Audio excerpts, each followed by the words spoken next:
This is the Lone Crater YouTube. We hope this video helps. In this video, I will explain how to jumpstart your Chrysler Sebring. First, gather your jumper cables, safety gloves, and eye protection. Make sure both vehicles are completely off and in park or neutral with the parking brake engaged. Visually inspect both batteries for any signs of damage or excessive corrosion on the terminals before proceeding. Now, take one red positive jumper cable clamp and securely attach it to the positive terminal of the dead battery. This terminal is usually marked with a plus sign.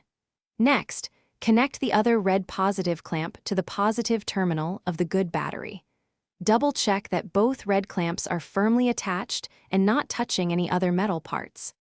Next, connect one black negative jumper cable clamp to the negative terminal of the good battery.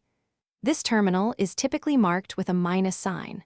For the final connection, attach the other black negative clamp to an unpainted metal surface on the engine block or frame of the dead Chrysler Sebring, away from the battery itself.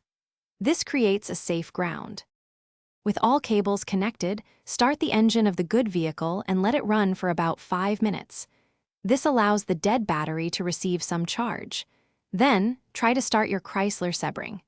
Once it starts, disconnect the cables in the reverse order. First the negative from the Sebring, then the negative from the good car, followed by both positive cables. Thanks for watching.